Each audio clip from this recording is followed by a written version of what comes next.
Well, good afternoon, everyone. Nice seeing everyone. Mr. Gunnels, did we say we were going tie today? I didn't get the tie there.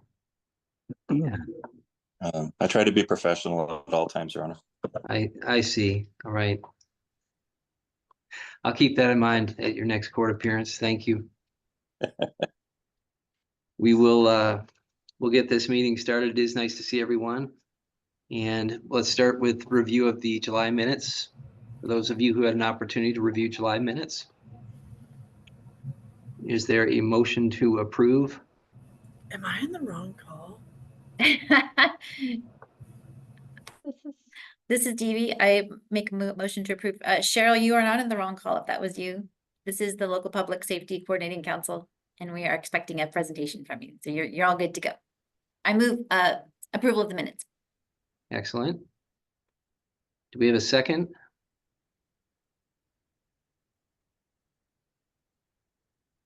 Second. I second. Let's see, was that Commissioner Chang? I'm gonna give the tie to the commissioner. Commissioner, good afternoon. Any opposition to approval of the minutes? All right. I always like starting off with the easy stuff. The minutes are approved. And do we have any members of the public who would like to make any comments today to the Public Safety Coordinating Commission? All right, hearing none, we will rocket along to item number 4, JRI Victim Services Annual Report. And I can go ahead and just get us started on this, Your Honor. What we're going to do is we'll have a couple presentations from our various victim service providers. So just as a quick reminder for everyone, as a part of the Justice Reinvestment Grant Program, 10% of those funds go to victim service agencies in Deschutes County. We selected 5 agencies to receive those funds, and we have a representative from each of those agencies who's just going to provide us a quick rundown of what they've done with those funds for the last year. So we'll let Heather Dion from CASA of Central Oregon start, and I'll pass it over to Heather. Hi, everyone. Thank you. Thanks, Trevor. I am, like you said, I'm Heather Dion. I'm the Executive Director here of CASA of Central Oregon. And just as a report of what we've done with the funds for the last year and as an overview of our organization, I'm assuming most of you are familiar, but just in case you're not, CASA of Central Oregon, we recruit, train, and support volunteers to serve as court-appointed special advocates, and those are volunteers who advocate for children in foster care. So state statute RRS 419B.112 mandates that all children involved in dependency proceedings should have a CASA volunteer assigned to their case. And the state of Oregon mandates that all children should have a CASA in foster care. However, they fund us so that if we were to rely on their funding, we'd be able to serve about 18% of kids. So funding from this group is pretty important in allowing us to serve more children. CASA volunteers are ordinary community volunteers, and then they are sworn in as legal parties to dependency cases. They are tasked with investigating all relevant information about the case. They are tasked with advocating for the child or ward, ensuring that all relevant facts of the case are brought before the court. The statute asks that they facilitate and negotiate to ensure that the court, ODHS, and the child's wards and attorney fulfill their obligation to the child in a timely fashion, and they monitor all court orders to ensure compliance and bring to the court's attention any change in circumstances that would require a modification of the court order. What this looks like here in Central Oregon is that all of our volunteers complete a background check, 40 hours of classroom training, and are sworn in by the judge as an officer of the court. We assign a child or sibling group to every CASA volunteer. And then our staff levels provide a high level of support. We're asking our volunteers to work in partnership with the ODHS child welfare and also within the legal system, which is a pretty big ask of a community volunteer. So we make sure that every 30 volunteers are supported by one full-time staff position so that they have the support that they need. Volunteers submit written reports on behalf of the child's best interest in various court proceedings that affect that child. They speak for the child's best interest in court, and they attend trials as well that affect that child. In addition, they get to know, as part of that work, they get to know that child, they get to know everyone in that child's life, and they continue advocating for that child in the classroom, within school proceedings, within healthcare settings, and within ODHS. We know that when a child has a CASA, they fare better during their time in foster care. They're more likely to be connected to the services that they need. They are more likely to do better in school. And when their case closes, they're more likely to stay in a permanent home. So having a CASA is pretty impactful for a child. We know here in Central Oregon that last year, 313 children here in Deschutes County spent time in foster care. They spent time in foster care because they were removed from their parents' custody due to issues primarily of neglect, physical abuse. They needed services that their parents were unable or unwilling to provide, or due to threat of harm. So these are children who have experienced some pretty tough stuff. And so that's where having the CASA volunteer can also be impactful, but a little harder to quantify the benefits for a child when they have a CASA on their side. National studies have shown that children who have a CASA report having higher levels of hope compared to children who don't. So it can be some pretty impactful relationships that our CASAs can create with those kids. In this last year, our organization held 5 volunteer trainings. We're looking for additional volunteers. So we held 5 trainings, 2 online and 3 in person in Bend and Redmond. As a result of these trainings, we brought in 27 new volunteers to serve children here in Central Oregon. In the Tri-County area, there were 182 volunteers who served children. Specifically, 142 of them had cases in Deschutes County. In Deschutes County, we are happy to report that 275 children were served with a CASA volunteer. That's 88% of kids. And I want to thank this group for funding this work, because state average is 55 children in foster care have a CASA volunteer. And so because of our community support, we are able to serve, or last year we were able to serve 88% of kids. I'll put in a little plug that we are always looking for more volunteers. Well, I'm very happy to say that we served 88%. I think 100% of kids deserve a volunteer, and we do have 2 volunteer trainings that are going to begin in September. If anybody knows of anyone who might be interested in being a CASA, would love to talk to them. So thank you all for your time. Does anyone, I don't know if Trevor, are we taking questions right now, or? Sure, No? you can take some questions if you'd like. Okay. This is Keith Witkowski from Redmond. How many hours a week does the volunteer need to commit if they're doing it the right way? We say on average 10 to 15 hours a month. Every okay. case is different. Sometimes some months are a little more than that. Some months are a little less, but 10 to 15 hours a month. Okay, thanks. We do ask for a 2-year commitment because we know that's the average length of time that a child will be in foster care here in Central Oregon. Okay. Thank you, Heather. So next we'll have Cheryl from In Our Backyard.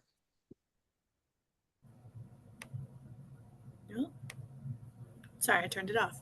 Hi there. I'm at a conference in DC, so don't mind the hotel background. I apologize. And thank you for hearing my inner voice. Didn't know I was not on mute. So thank you for having us. So we actually were invited to this grant process. By the time we worked through it with Trevor, we started in April. So we're a much less of a report, I would say, to have for you today. But our goal is for, helping adults who are being trafficked. I'm a survivor, and I saw a lot of mentors, and I saw a lot of, volunteers with Goodwill Advocacy. But my life and healing really changed once we had actual trauma licensed therapists. And I'm from Chicago. I moved here in 2020 for this role. And I am amazed that in Central Oregon, it's about a 60-day wait to see a licensed therapist right now. And I just think we got to change that. So we have not done, we refer survivors, we're national, we're in Central Oregon, but that changed me to say, I think we need to do something direct and help where we can. So we have a referral list of licensed therapists in the area who are willing to schedule an appointment within 3 days of a request for any survivor. Because if you know, like once we want out, we mean it, and we're trying to help people understand, like, you don't need to rescue us, you need to listen to us. When we want out, that's when it's safest. So it's kind of, trying to align that establishment of like, let us be empowered and lead the way out. And the more I learned about therapy and trauma and healing, it wasn't just talk therapy, right? There's so many tools that we don't know about. So really it's having that connection to get them to counseling as fast as they can. So our office is becoming a resource center, meaning that if there is a crisis situation, we can see them within 24 hours with that licensed therapist, and they could meet at our office if needed. But the goal is to be wherever the therapist is comfortable, get them an appointment. And we have it booked like certain Tuesdays of the month, if that makes sense. So they'll have an actual appointment. And then for the win-win side, talking with therapists was, their side of the story, which is like, we're dealing with at-risk people who might not show up, whose schedules change, right? So we also want to guarantee for the therapist that their time is honored if they make that appointment. So we have the volunteers and advocates to make sure we feel good about an appointment being seen. And then once they have 1 to 2 appointments that are covered through the grant because of you guys, the rest of the work is to try to get them on OHP and help them further it. Is it a good connection? But really, it's a way to connect with them and build trust. I'm sure you've all heard this theory. And we do know that the nonprofits that we're working with in Central Oregon, like, we're overloaded and we just want to help where we can. So, we're going to help still refer over to Saving Grace or whatever makes sense. But when it's an adult, what we've seen so far is we have seen 3 different survivors already, and we're like half open. We're booking appointments starting in September. And we do a school program where we do come into the classrooms, and one of them was one of the seniors who graduated. And that's exactly what we want. When we do our prevention curriculum in the schools, if they're struggling or seeing someone or something's happening, they at least know they can come to that resource center and say, I just need help figuring this out, right? It's a much calmer entrance to see what else is going on, because we always know human trafficking is layered with other needs. We're not here to provide all the needs. We're just trying to make sure Central Oregon is served. And I never want, any trafficking victim thinking I have to wait for an email to say maybe I can get an appointment someday. So that's why we're here, and I hope to report much more as we further our time. So I just thank you for believing in us and having this opportunity to help the area. Thank you. Any questions for Cheryl? Thank you, Cheryl. So next Sorry, up, Trevor. oh yeah, sorry. Let me get a breath, buddy. I wanted to say that I really appreciate just the way you put, it's not a question, it's just a comment, Cheryl. I've never met you. I'm DV Holcomb with Community Justice. And I really appreciate the way you stated that partnership between, advocates and people in tough situations themselves. You put it really well. We do fall into that saving other people from themselves kind of mode from a good place, I think. But it's never going to take anybody for the long haul. So I just really appreciate the way you said that. And it really gives a lot of credence to why when people just seize the moment, I guess, which kind of reflects what this group is looking at in terms of deflection for people who are, caught with possession of substances, at any moment, all the different moments that they say, yes, now that we need to try to be there, even though it takes a while. And you can sense my fear of law enforcement as a survivor, because I saw a judge when I came on the call and I was like, am I on the wrong call? So yeah. Oh, wow. Yeah, thank you. I appreciate that. I think that's a good note for us in terms of just having community members participate in this to be sensitive. So thank you. Appreciate it. Thanks, Stevie. Thanks, Cheryl. Up next, we have Bree from the Anti-Trafficking Project through JBarJ Youth Services. Hey, thank you so much for having me. My name is Bree Barrett. I am the program director for the Anti-Trafficking Project. We do work alongside in our backyard and have had some great interactions with you guys. So I just want to say thank you, and great to hear about that resource. I actually wasn't aware of it. So it's also great to just hear what our partnerships can look like. Just a little bit about our program. We do direct services with victims and survivors of human trafficking. So that's both sex and labor trafficking. We can do kind of two different layers of services. One is more that crisis intervention piece. So that looks like responding with law enforcement to advocate on behalf of the victim if they are in a law enforcement interview or have any contact with them. We also respond to the National Human Trafficking Hotline. So doing kind of that crisis piece, really figuring out how can we help somebody get safe? If that is looking at an emergency hotel stay, basic necessities, getting clothing, any of those like, immediate needs, getting them covered. And then we also do long-term case management. So clients can work with us really as long as they want to receive services. They get to make their goals, and we're just there to help support them along the way. It's really client-led, survivor-led. We do have also a few amazing survivors on our staff, which we know is really we couldn't do the work that we do without their perspective, without their leadership in that. So we really appreciate having them on our staff. But long-term case management can look like getting connections into therapy, housing assistance. We can work on credit repair, kind of all of those things and all of those steps that would help to get somebody out of that situation and get them into being able to just live a happy and healthy life. We know that often takes a long time. We can also work with somebody even if they've experienced trafficking years before. So as long as they, meet our criteria, they can work with us as long as they would like. Last year, we worked with 82 clients over the entire year.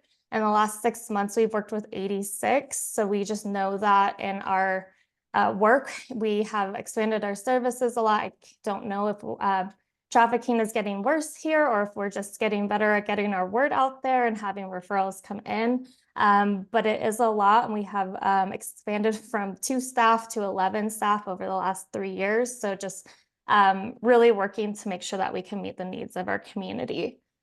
Through this work, through this grant funding, one of the biggest needs that we hear from survivors is needing to get into safe, long-term, affordable housing. And as probably most of you know, Central Oregon is a very expensive place to live. There's not very much housing for people, and there's just a lot of barriers. So our hope is that we can help reduce barriers for that. So the Justice Reinvestment Grant really does help us in 3 different ways. First, we have a bilingual survivor housing navigator who works with our clients to really work through the housing barriers and then getting to access it and getting also being able to help stay in housing if they're struggling. So first, we just want to help clients be able to prepare for that. There's so many barriers such as getting an ID, social security card. If they have a child, they will have to have a birth certificate for them to get into housing. So there's just lots of layers just to even prepare to get into housing. And then we also can do, just for the access of it, pay for housing deposit fees if they're applying, as well as deposit first month's rent, just to make sure that they can reduce that barrier. And then we also do housing retention. There's a lot of times where a client maybe just fell behind on their bills. They can't make that month's rent. And when we look at Central Oregon and the resources that are available, there's almost no housing funds around. So we're able to do a one-time help with 1 month of rental assistance to just help keep them in their housing. And then during that time, we're going to work with them to work on a budget, look at what other resources might be available, prevent them from getting an eviction, all of the things that would help them stay in that housing. With this funding, we, since the beginning of the funds, have supported 12 survivors of trafficking, plus 5 additional family members also benefited from that support. And I think 9 of them were survivors of sex trafficking, 3 were for labor trafficking. And we're just hopeful that as kind of this program grows and we continue to help, we'll be able to help people get into housing and stay housed. I know that when we help stabilize somebody, especially one of our goals is just helping around how can we help you build up your supports and resources here? And then if you can't stay here, and say they have to move somewhere else to be able to afford to live, it disrupts everything that we've helped build. All of their supports have to change, and it can lead to so much more trauma. So we really want to help people stay connected to those supports. And then I did want to just share just a quick quote from one of our clients. She moved from being homeless into housing. She had experienced familial trafficking and had just a lot of trauma, a lot of barriers to get over. She was able to get a job, save up some money, and then was able to apply for housing and got in about a month ago. So very excited for her, but she just said, "Thank you so much. I am beyond grateful to the app project. I can't wait to be all the way on my feet and stable. Thank you for helping me survive and thrive." So yeah, thank you. Thank you, Bree. Any questions for Bree?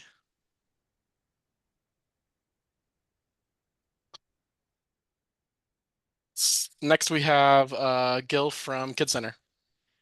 Hey, good afternoon, everybody. Great to see all of you again. Kid Center, I think almost everyone here is probably pretty familiar with us, but just in case anyone isn't a little bit, I'll just share that we are the Children's Advocacy Center that serves Central Oregon. We're really here to help evaluate and treat children who are suspected of suffering from some form of abuse in our area. And we do that in close partnership with law enforcement and with child welfare and with the prosecution from the DA's office here in Deschutes County, as well as the other counties that we've served, as well as many other community partners. This funding through JRI has gone specifically towards that work. And the bulk of our costs are really in the professional team that works here. And so just a little bit about the services that those people are providing. We're what's called a medical model Children's Advocacy Center. So a big part of what kids get when they're here is a full checkup. And, that can really range from a child who's coming in with something kind of acute, and we really need to take a close look at it and determine whether there's a likelihood that it was caused by someone or whether it was an accident. I mean, something that could potentially be, an injury that came from abuse, versus a child who's maybe here to talk about something that's anecdotal that might have happened a long time ago, and there's not necessarily an acute physical need, but still helping that child feel good about themselves physically and make sure that they are able to walk out of here with a sense of that their body's okay. So that's all really important and critical. We also provide forensic interviews, and these are just essential pieces of what any Children's Advocacy Center offers. And this is an opportunity for the child to sit down with someone and just have a conversation that's neutral in nature. And it's an opportunity for them to discuss what might have happened to them. And this is where any disclosure that they might make is documented and recorded. And if there's going to be a criminal charges filed against someone who might have harmed that child, this is most often where we learn about that and can really figure out what more information we need to gather from there. So this is essential, and that happens here at Kid Center as well. And then we have a team of family advocates who are really here to support the needs of the families that are going through this crisis moment. And that could include all sorts of things, a lot of which were described by some of our other presenters here, just whatever needs a family may have during this moment. We want to try to address that either directly in-house or through partnership referrals. And then we also have a team of in-house therapists that are here if a child, a parent who's not the offending caregiver, someone who's not being accused of harming the child, or a relative that's the guardian of that child, or even a sibling, if there's an interest and a need in getting some trauma-informed mental health support as they go through this, we're here to provide that as well. So the JRA funds have really, I mean, like any nonprofit, we're cobbling together funding from all over the place, and these funds are an important ingredient for this work. When I looked at kind of where we are this year and what kind of impact those funds have made, I mean, the thing that pops out to me is that we're seeing a pretty sustained increase in the numbers of children that are being sent to Kid Center for these services. And just to give you a sense of that, last year, this point through 2023, so January through July, we'd served about 270 children total. And 179 of those were specifically from Deschutes County. This year, we've served, last year was 270, this year we're 310 already. And 217 of those are Deschutes County. So I mean, it's a pretty significant increase in numbers. And it's always a little challenging to know what to attribute that to. I think one clear cause is probably just population growth in the region. And as there are more people and more families, there are going to be more instances where this is popping up, unfortunately. That's just kind of the way it is in our world. And so there's definitely a correlation, I think, between the growth in the population and the numbers of kids that we're seeing. And we're just, we're happy that we can meet the needs, and we're going to continue to do that work as best that we can. And I think one other detail I'll mention too is that historically, the numbers of children that we saw from Deschutes County made up 75 to 80% of all the children that we see, with the rest coming primarily from Jefferson and Crook County, and then a few from some of the other outlying counties in the area. Now we're trending at about 70% from Deschutes and 30 from these other counties. But all those numbers are growing. But it's interesting that the referral rates from Jefferson and Crook have grown slightly quicker. So that's just interesting demographics of what we're seeing. But thank you again for the support. And the funding is really, really essential to our work. Thanks, Gil. Any questions for Gil?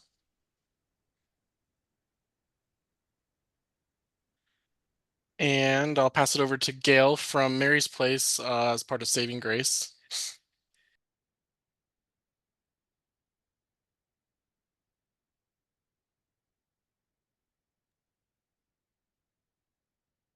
And Gail, you're muted, just FYI. Also, There we go. Perfect. okay, here we go. There we go. Can you hear me? Because now I can't see any of you. Yes, we can, Gail. Thank you. Okay, well, thanks everyone. Nice to see you all. I'm Gail Bartley, the program director of the Mary's Place Supervised Visitation and Safe Exchange Program here in Deschutes County. We serve families where the service criteria is that one parent needs to reside in Deschutes County. The other parent could really live anywhere, and we do have people that come from all different parts of the state and from the Tri-County area. In a nutshell, we provide supervised visitation and safe exchange. This funding from JRI provides essentially, like as in Gil's case, funding for the staff that actually facilitate supervised visits and safe exchanges. Hey, Gail, are you thinking that you're sharing slides? I am. Am I not? You are not. We saw them quickly flash up, but then they went away. Okay. Let's see. Sorry if I could interrupt. I've got your presentation, Gail. Have you got it? Yeah, I'll go ahead and put it up. Okay, if you could put it up and go to slide 2. Okay. And then I guess I'm not sure if I won't be able to navigate, so I'll ask you to change slides if you don't mind. Yeah, are you able to see it though? I can, yes. Okay. So I thought a better use of maybe this time here was to just say a little bit more about why there is even a Mary's Place here in Deschutes County. I don't think it will surprise anyone here to know that the 2 years after someone leaves a domestic violence relationship are the most dangerous for survivors, and that's 75% of most of the injuries and homicides in these cases occur in the post-separation period. It's a dangerous period because sometimes people just simply won't stop. And to that end, for communities that don't have a Mary's Place, this is literally a matter of life and death. Next slide.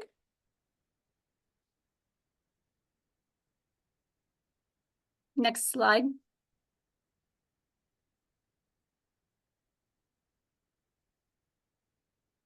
So I just wanted to highlight, are you able to see this slide from Pierce County, Washington? We're seeing the one from you. There we go, right there. I think back to maybe Angie. There we go. Perfect, right? We can see that one from Pierce County, Washington now. Go.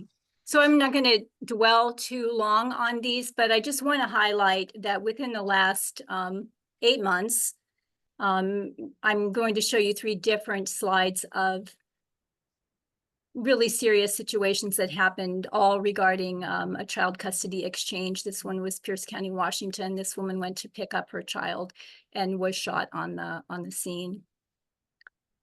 And this was December of just this last December. Next slide.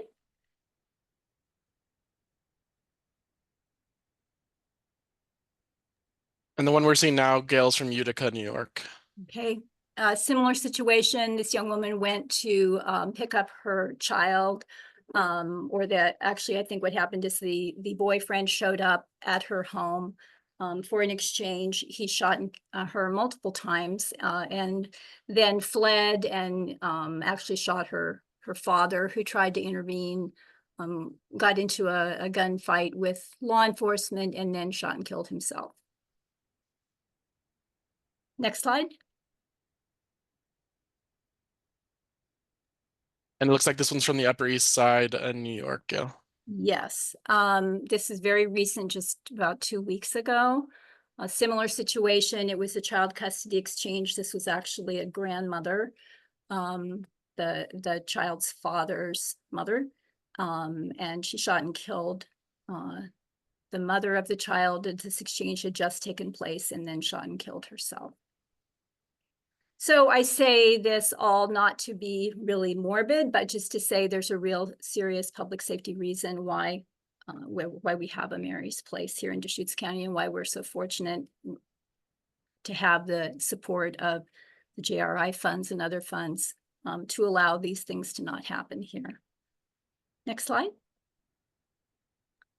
And we're seeing the slide about the history of Mary's Place right now, Gail. So just quickly, for those who don't know, the Office of Violence Against Women back in 2000 was really concerned about this issue of violence happening post-separation during parenting time. And so created a program that communities could apply for. And here in Deschutes County, the Family Resource Center applied and received the grant. And there was a 2-year process where pretty much everyone who's at this table today got together and really looked at this issue and decided that, in fact, supervised visitation and safe exchange is something this community would like to have. The county applied for a grant, received a grant, and the decision was that Saving Grace would be the appropriate partner to operate the visitation program. And the county building, the Mike Meyer, where I'm sitting today, is really perfectly suited for a visitation center with, we have these opposite parking lots, and upstairs and a downstairs. There's a childcare center downstairs that's not used at nights and on the weekends. And so since February 2006, we have been operating here. This is a fairly unique program. There's only one other one in Oregon that's quite small. I'm sure that every community would like to have one, and we're very fortunate that we do here. Next slide. And we can just see the slide where you have the JRI funds outlined there. Thank you. So that little slide, that's our lobby. That is the upstairs to the Mike Meyer. You can probably recognize. And during our services, those blinds would be closed. So these funds, as I said before, we use them to support our staff who actually facilitate visits and exchanges. They work with each member of the family, each parent and the children, to provide physical and emotional safety. All of our services take place on site here at the Mike Meyer, Monday, Thursday, and Friday evenings, Saturday and Sunday during the day. And we're essentially operating 7 days a week. And the safety features that we utilize, two-way radios, these separate parking lots, really controlling access in and out of the building. And probably the most important thing is that our staff are really trained to understand what post-separation issues are and how to work in a trauma-informed way with all the members of the family. Next slide.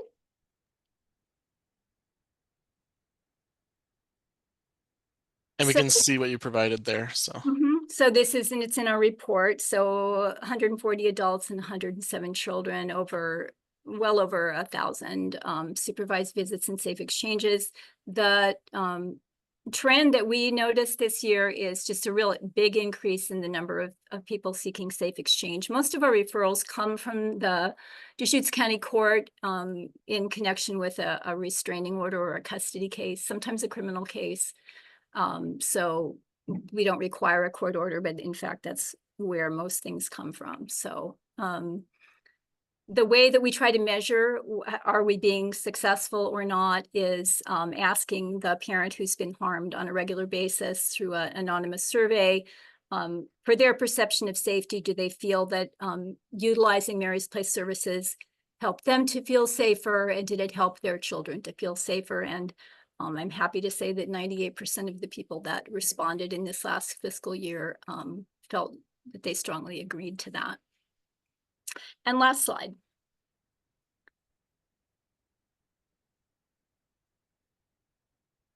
And we can see that one now too, Gail.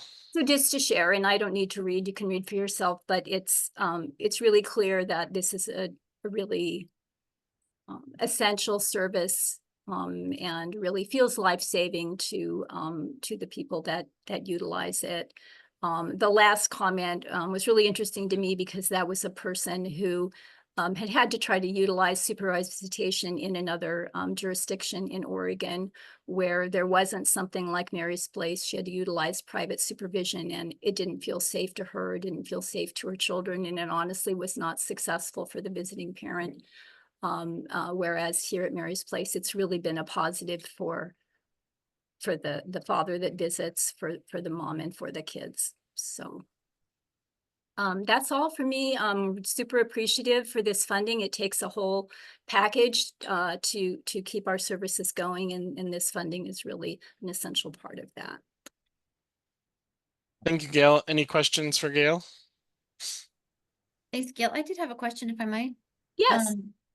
Do you have official security staff on those visiting hours, or is there sort of just an awareness from law enforcement that these are the visiting hours and your staff are trained to contact law enforcement when things start to escalate or when things look potentially dangerous based on their training?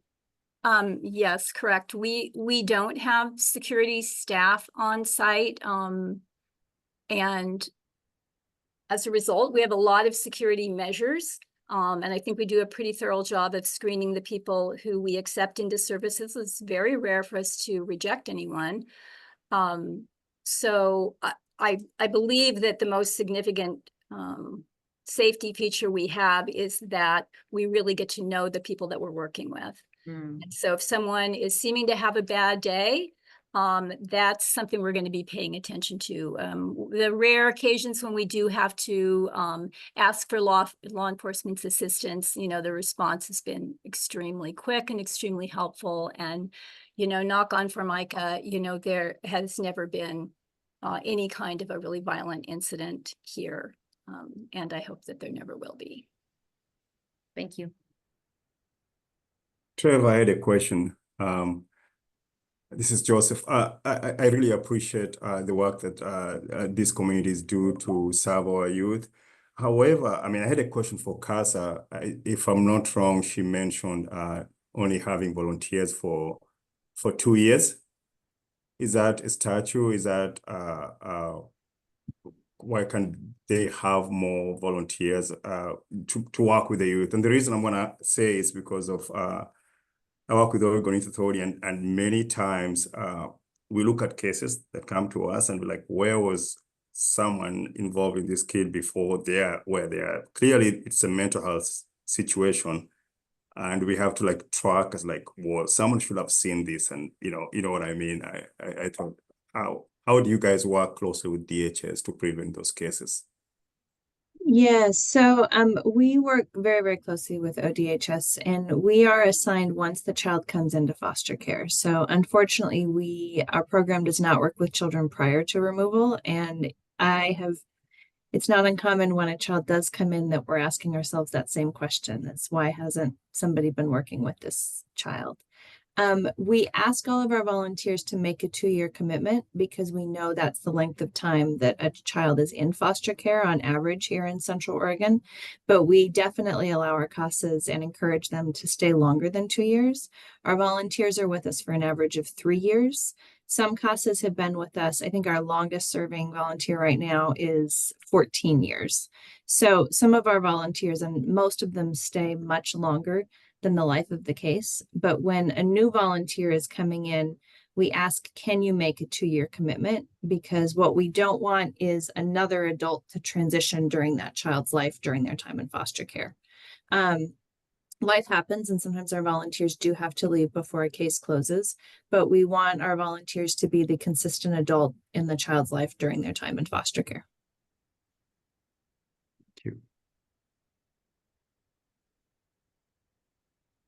Thank you, Joseph. Thank you, Heather. And with the attachment that Angie sent around as part of the calendar invite, there was the full narratives for each of these agencies was also provided. So those were provided just as a part of submission. We will need a motion for this to submit the Victim Services report to the Oregon Criminal Justice Commission. I so move, Trevor. Thank you. Do we have a second?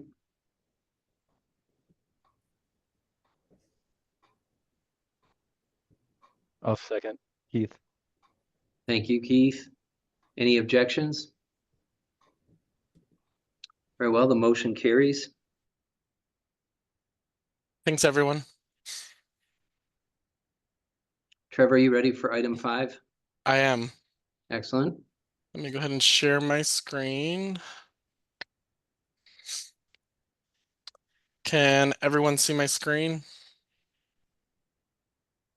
Yes. Perfect, thank you. So just as additional part of reporting every 6 months for the Justice Reinvestment Program, we also have to do reporting on just the program and how it's operating with Deschutes County. So I'm just going to give us a quick overview. In terms of just a JRP refresher, it was created out of House Bill 3194.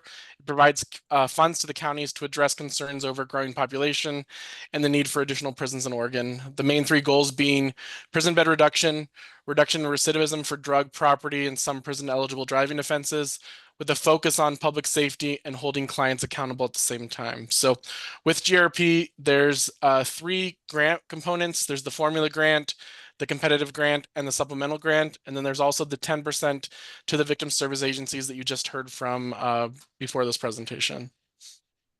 In terms of the formula grant, just as an update, the Deschutes County JRP program really focuses on those individuals that are on downward departures. So those are individuals who, in lieu of prison, receive probation and they are serving their sentence on probation rather than going to prison. They're provided intensive services, and their supervision is based on their risk level. There's also the alternative to incarceration program clients. Those are individuals who are releasing from prison early.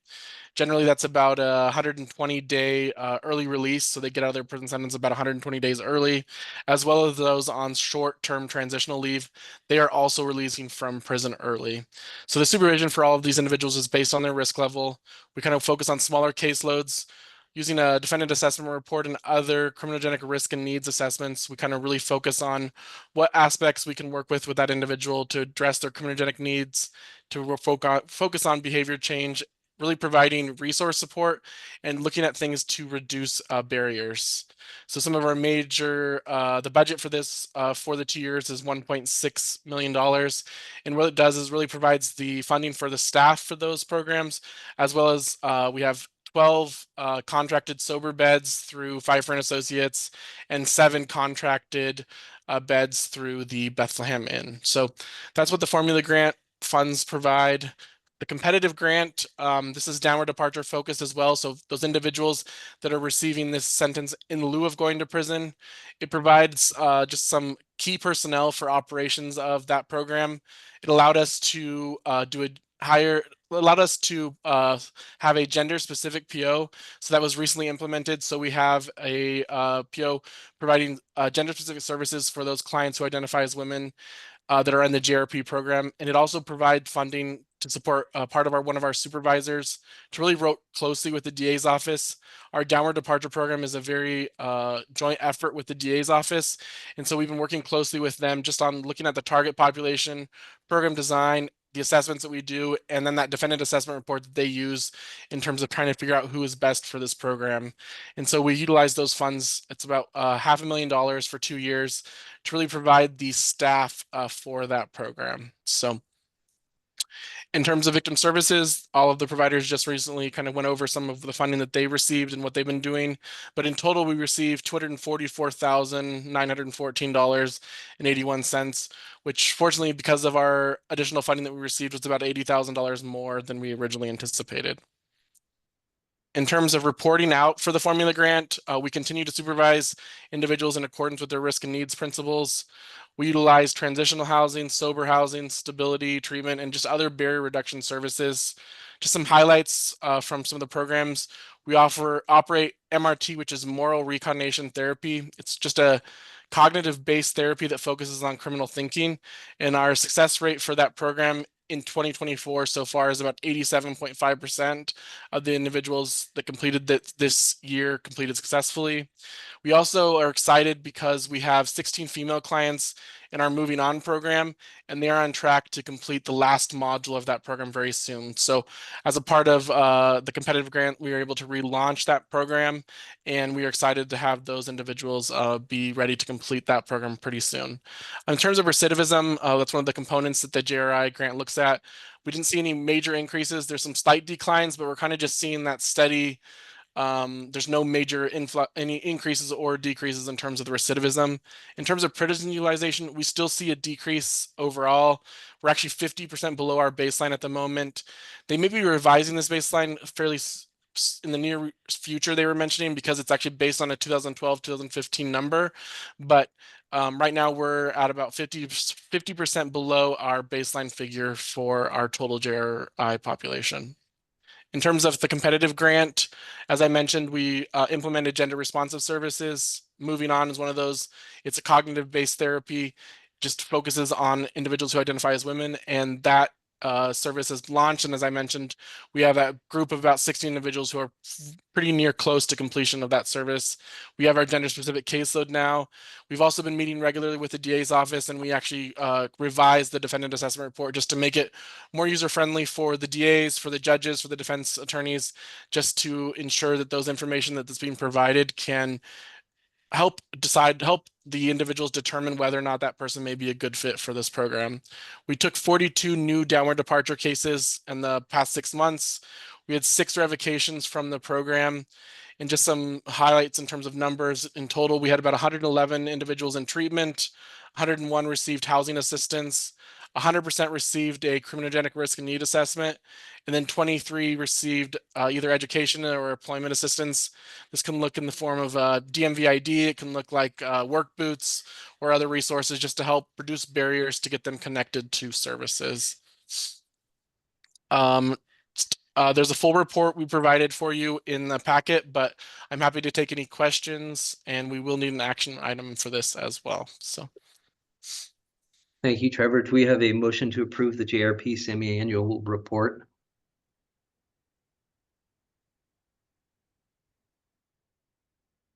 I move to approve the JRP semi-annual report. Keith, taking charge. I appreciate it. Do we have a second? Second. Thank you. Any objection? All right, motion carries. Thanks, everyone. Keith, outstanding leadership from Redmond, right? Thanks. That's all I'm going to do this year, but you know. That's it. Yeah. Check the box. Yep. All right, moving on to agency updates, other business. Any news from the front?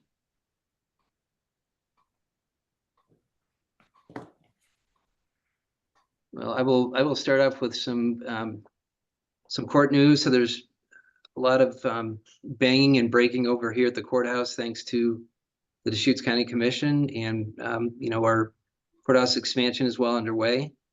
And so it's noisy in court, but it's joyful noise. It's going to leave our community in a very, very good place for decades to come. So always the court wants to express gratitude for that. We are able to send one of our judges through funding from Mary's Place. We try to have all of our judges trained in what I call baseline domestic violence training. I think that will occur in December of this year for one of our newest judges. You know, we just see domestic violence appear in so many different courtroom environments. So I'm excited to get another judge trained. We continue to make progress on the public defense crisis.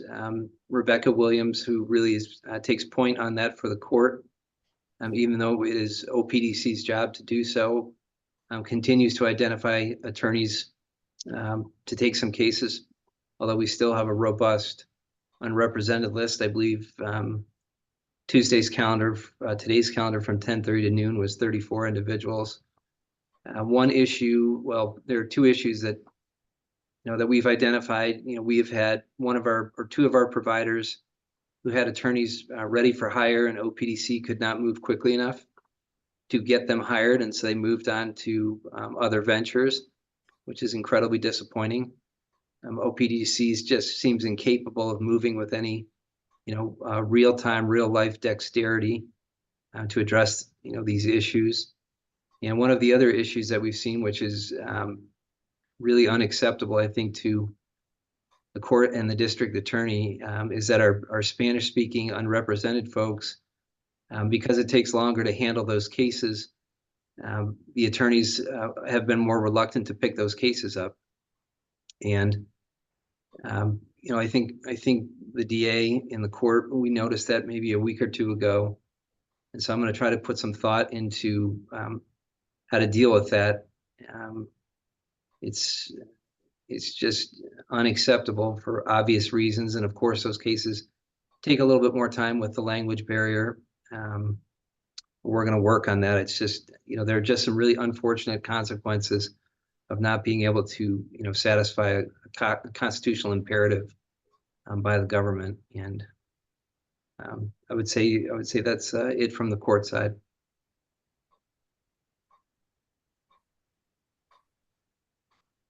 Anyone else for the good of the order today? And I did want to say too that it's really amazing to hear today from our nonprofit partners, and I think how amazing it is to be a part of this group and to hear from all of you, and to see the important work that goes out there. You hear about, hey, if we had more funding, if we had more available housing, yet still everyone that screen rises each day to meet the challenges of this community. It's incredibly inspirational and very humbling to be part of LPSC here in Deschutes County. So if there is no further business.